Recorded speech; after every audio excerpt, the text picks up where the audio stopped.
नमस्कार स्टूडेंट्स। आज जो हम टॉपिक डिस्कस करेंगे वो है स्टेमन एंड माइक्रोस्पोरोजेनेसिस। तो इसके अंदर हम सबसे पहले बात करेंगे जो एंथर है उसकी स्ट्रक्चर के बारे में, यानी स्ट्रक्चर ऑफ एंथर। तो एंथर जो है वो स्टेमन का एक पार्ट होता है। तो अगर हम स्टेमन के बारे में बात करें तो एक टिपिकल स्टेमन जो है वो 3 भागों से मिलकर के बना होता है, यानी जो स्टेमन है उसके अंदर 3 भाग होते हैं। और ये जो स्टेमन होता है उसको माइक्रोस्पोरोफिल भी कहा जाता है, और ये एंजियोस्पर्म यानी जो आवृतबीजी पादप होते हैं उनके अंदर मेल रिप्रोडक्टिव स्ट्रक्चर कहलाता है। इसके बाद में स्टेमन के अगर 3 पार्ट के बारे में बात करेंगे तो सबसे पहला होता है फिलामेंट। तो फिलामेंट जो है वो एक इलोंगेटेड स्टोक लाइक स्ट्रक्चर होती है।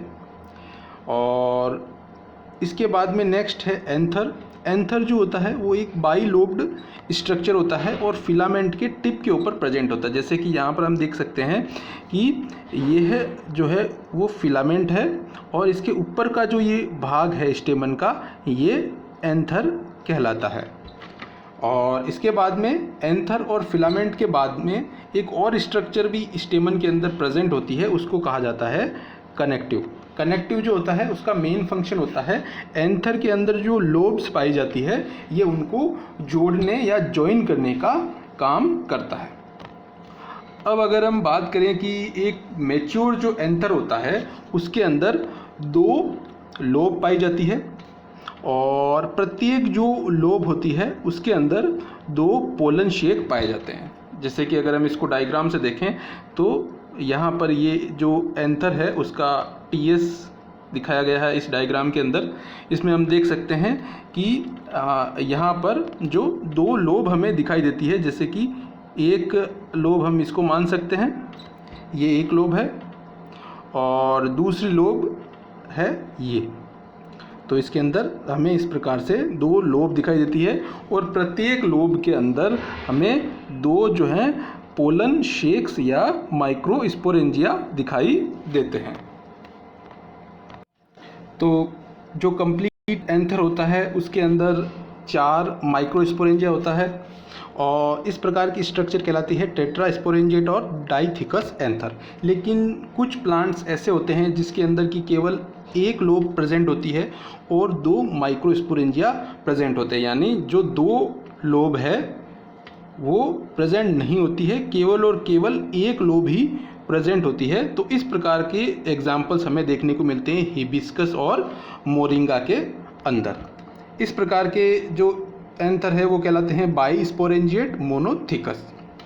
और इसके अलावा कुछ और एग्जाम्पल्स हैं, जैसे कि आर्सियोथोबियम एक प्लांट होता है, उसके अंदर हमें यूनिस्पोरेंजिएट कंडीशन देखने को मिलती है, यानी यहाँ पर एंथर जो है उसके अंदर केवल एक लोब होती है और उस एक लोब के अंदर केवल एक ही माइक्रोस्पोरेंजिया प्रेजेंट होता है। इसके बाद में अगर हम बात करें डेवलपमेंट ऑफ एंथर, यानी एंथर का विकास किस प्रकार से होता है, और माइक्रोस्पोरोजेनेसिस यानी माइक्रोस्पोर जो हैं वो किस प्रकार से बनते हैं। तो सबसे पहले अगर हम बात करें यंग एंथर के बारे में, तो यंग एंथर जो होता है वो मेरिस्टेमेटिक सेल्स और होमोजीनस सेल्स यानी विभज्योतकी कोशिकाएं जो होती है उसका एक समूह होता है, और उसके चारों ओर जो है एक एपिडर्मिस पाई जाती है।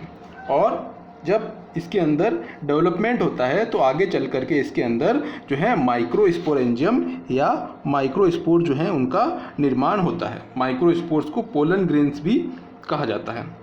और इसके अगर हम डेवलपमेंट के बारे में बात करें, जो एंथर है उसका डेवलपमेंट किस प्रकार से होता है, तो सबसे पहले हम बात करेंगे कि जो हाइपोडर्मल सेल्स होती है, हाइपोडर्मल सेल्स जो होती है जो कि यंग जो एंथर होता है उसके 4 कोनों के अंदर पाई जाती है। ये जो हाइपोडर्मल सेल्स होती है वो लार्ज साइज़ यानी इसकी आकृति जो है वो बड़ी होती है, साथ ही साथ हाइपोडर्मल सेल्स जो है इनकी अंदर अरीय रूप से दीर्घन हमें देखने को मिलता है, यानी ये कोशिकाएं जो है वो रेडियली इलोंगेटेड हो जाती है।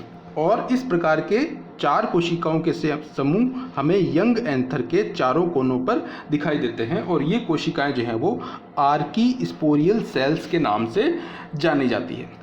इन आर्कीस्पोरियल सेल्स के अंदर पेरिक्लिनल यानी परिणतिक विभाजन होता है, जिससे कोशिकाओं की दो परतें बन जाती है। बाहर की जो परत है वो प्राइमरी पैराइटल लेयर कहलाती है और अंदर की परत जो है वो प्राइमरी स्पोरोजिनस लेयर कहलाती है। तो बाहर की जो परत है प्राइमरी पैराइटल लेयर, उसके अंदर अपनतिक और परिणतिक विभाजन होने से बहुस्तरीय एंथर वॉल का निर्माण होता है। इस एंथर वॉल के अंदर जो स्ट्रक्चर्स इंक्लूड की जाती है वो इस प्रकार से है कि सबसे बाहर की जो लेयर है एंथर वॉल की वो कहलाती है एपिडर्मिस। एपिडर्मिस जो है वो एक सिंगल लेयर होती है जो कि फ्लैटेंड सेल से मिलकर बनी होती है। इसके बाद में जो सेकंड लेयर है जो एपिडर्मिस के नीचे की तरफ आती है वो एंडोथीशियम कहलाती है, और ये एंडोथीशियम जो है वो भी सिंगल लेयर होती है और साथ ही साथ इसके अंदर हमें रेडियली इलोंगेटेड सेल्स जो हैं वो देखने को मिलते हैं। और इस एंडोथीशियम की एक विशेषता होती है कि इसके अंदर कुछ पतले क्षेत्र पाए जाते हैं जिनको स्टोमियम कहा जाता है, यानी कुछ थिन लेयर होती है, एक एरिया होता है जो कि थिन लेयर होता है, उसको स्टोमियम कहा जाता है। इस स्टोमियम का मेन फंक्शन होता है एंथर के डेहिसेंस के अंदर, यानी एंथर का जो स्फुटन होता है जिससे कि जो पराग कण है या जो पोलन ग्रेन है वो बाहर की तरफ रिलीज कर दिए जाते हैं। इसके बाद में जो नेक्स्ट लेयर्स होती हैं वो कहलाती हैं मिडिल लेयर्स। ये जो मिडिल लेयर्स होती हैं ये 2 से 3 परतों की होती है, और इसके बाद में सबसे जो इम्पोर्टेंट लेयर है एंथर वॉल की वो कहलाती है टेपिटम। टेपिटम सबसे अंदर की लेयर कहलाती है और ये एक सिंगल लेयर की कोशिकाओं से मिलकर बनी होती है, जिन कोशिकाओं के अंदर सघन जीवद्रव्य और स्पष्ट केंद्रक पाया जाता है। और इस टेपिटम लेयर का सबसे मेन फंक्शन होता है जो पोलन ग्रेन जो डेवलप हो रहे हैं उनको ये न्यूट्रिशन या पोषण देने का काम करता है। इसके बाद में जो ये टेपिटम है, अगर हम इसके टाइप के बारे में बात करें तो ये टेपिटम 2 टाइप का होता है। फर्स्ट है अमीबॉइड टाइप। तो फर्स्ट टाइप अगर हम बात करें तो वो है अमीबॉइड टाइप।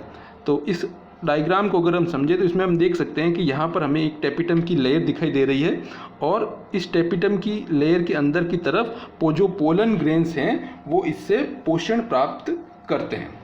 तो अमीबॉइड टाइप की जो टेपिटम है उसके अंदर जो सेल वॉल होती है कोशिकाओं की वो टूट जाती है और जो इनका जीव द्रव्य है वो रिलीज कर दिया जाता है। जैसे कि यहाँ पर हम देख सकते हैं कि अमीबॉइड जो टेपिटम है उसके अंदर जो कोशिकाएं हैं उनका जीव द्रव्य बाहर आ चुका है और इससे जो डेवलपिंग माइक्रोस्पोर्स हैं या पोलन ग्रेन्स हैं वो पोषण प्राप्त करते हैं। तो इस प्रकार की जो टेपिटम है वो अमीबॉइड टेपिटम कहलाती है और ये मेनली जो है एक बीजपत्री या जो मोनोकोट्स होते हैं उनके अंदर पाई जाती है।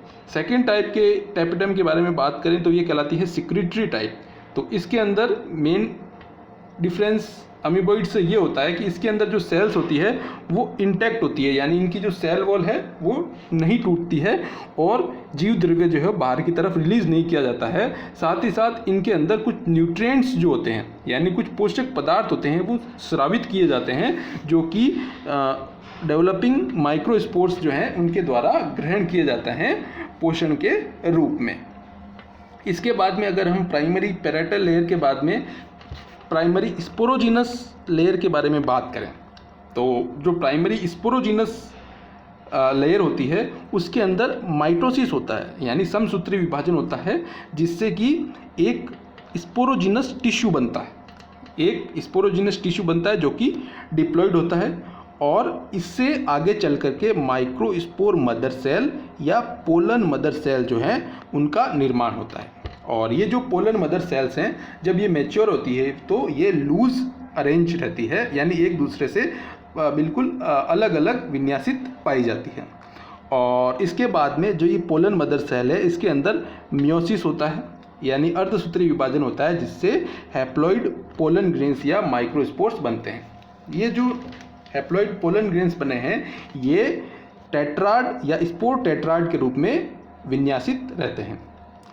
और ये जो टेट्राड फॉर्मेशन है ये 2 प्रकार का होता है। फर्स्ट है सक्सेसिव टाइप, जैसे कि इस डायग्राम में हम देख सकते हैं ये एक सक्सेसिव टाइप का टेट्राड फॉर्मेशन है। इसमें जो न्यूक्लियर डिवीजन होता है, केंद्रक का विभाजन होता है, उसके बाद में कोशिका भित्ति का निर्माण हो रहा है। जैसे कि इस डायग्राम में हम देख सकते हैं, जैसे ही केंद्रक जो है विभाजित होता है, कोशिका भित्ति का निर्माण हो जाता है और इसके अंदर जो चारों कोशिकाएं हैं वो आइसोबाइलेटरल रूप में विन्यासित रहती है। इसके बाद में अगर हम सेकेंड टाइप के टेट्राड फॉर्मेशन की बात करें तो वो है साइमल्टेनियस टाइप। जैसे कि इस डायग्राम में हम देख सकते हैं, तो यहाँ पर जो पोलन मदर सेल का जो न्यूक्लियस है उसका डिवीजन होता है और उससे 4 हैप्लॉइड न्यूक्लियस बनते हैं और इनके अंदर जो सेल वॉल है उसका निर्माण साइमल्टेनियसली पाया जाता है, जिससे कि स्पोर टेट्राड जो है उसका निर्माण हो जाता है। इसके बाद में अगर हम बात करें कि जो ये स्पोर टेट्राड बना है, ये आपस में इसकी जो कोशिकाएं हैं वो सेपरेट हो जाती है, अलग अलग हो जाती है और प्रत्येक कोशिका जो है उससे पोलन ग्रेन जो है उसका निर्माण होता है। और ये जो पोलन ग्रेन या माइक्रोस्पोर है जब अंकुरित होता है या जर्मिनेट होता है तो इससे मेल गैमेटोफाइट का निर्माण होता है। अब हम बात करें जो टेपिटम है उसका मेन फंक्शंस क्या होते हैं। जो हमने पहले पढ़ा था कि एंथर वॉल के अंदर एक इम्पॉर्टेंट लेयर पाई जाती है टेपिटम। तो टेपिटम के अगर हम मेन फंक्शंस के बारे में बात करें या मेन रोल के बारे में बात करें तो टेपिटम का सबसे इम्पॉर्टेंट जो फंक्शन होता है वो होता है डेवलपिंग जो पोलन ग्रेन है उनको नरिशमेंट या न्यूट्रिशन प्रदान करने का ये काम करती है। साथ ही साथ ये जो पोलन ग्रेन की जो पोलन वॉल होती है उसके निर्माण में भी महत्वपूर्ण भूमिका निभाती है। और इसके अलावा कुछ स्पेसिफिक प्रोटीन होते हैं, कुछ विशेष प्रकार के प्रोटीन पोलन वॉल के अंदर पाए जाते हैं, उनका स्रावण भी टेपिटम के द्वारा किया जाता है। और ये जो प्रोटीन टेपिटम के द्वारा स्रावित किए जाते हैं ये पोलन एलर्जी के लिए रेस्पॉन्सिबल होते हैं। अगर हम अमीबॉइड टाइप की टेपिटम के बारे में बात करें, यानी जिसके अंदर की जो टेपिटम की जो कोशिकाएं हैं उनकी कोशिका भित्ति टूट जाती है और जिनका जो प्रोटोप्लाज्म है वो रिलीज कर दिया जाता है, तो इस प्रकार की जो टेपिटम है उससे एक एंजाइम प्रोड्यूस होता है, उसको कहा जाता है केलेज। ये केलेज जो एंजाइम होता है वो माइक्रोस्पोर का जो टेट्राड होता है उसकी जो भित्ति के अंदर एक पाए जाने वाला केलोज होता है उसको ये डिसॉल्व कर देता है। यानी ये जो केलेज एंजाइम है वो टेट्राड की भित्ति में पाए जाने वाले केलोज को डिसॉल्व कर देता है, जिससे जो स्पोर टेट्राड में पाए जाने वाले जो पोलन ग्रेन टेट्राड के रूप में जो पाया होता है वो अलग अलग हो जाते हैं और बिल्कुल सेपरेट हो जाते हैं। और इसके अलावा ये जो केलेज एंजाइम होता है उसका इम्पोर्टेंट रोल होता है कि ये पोलन ग्रेन को फर्टाइल और स्टेराइल रखने में भी महत्वपूर्ण भूमिका निभाता है। इसके अलावा टेपिटम जो है उसका एक मेन फंक्शन ये होता है कि इस टेपिटम के द्वारा जो पोलन ग्रेन है उनके चारों ओर एक ऑयली कोटिंग जो है उसका निर्माण होता है, जिसको पोलन किट के नाम से जाना जाता है। इस पोलन किट का फंक्शन ये होता है कि ये इंसेक्ट अट्रैक्टेंट, यानी जो पॉलिनेशन के दौरान ये जो इंसेक्ट जो होते हैं उनको आकर्षित करने का ये काम करता है। और साथ ही साथ ये जो पोलन किट है वो पोलन ग्रेन्स को यूवी रेडिएशन से बचाता है। Thank you.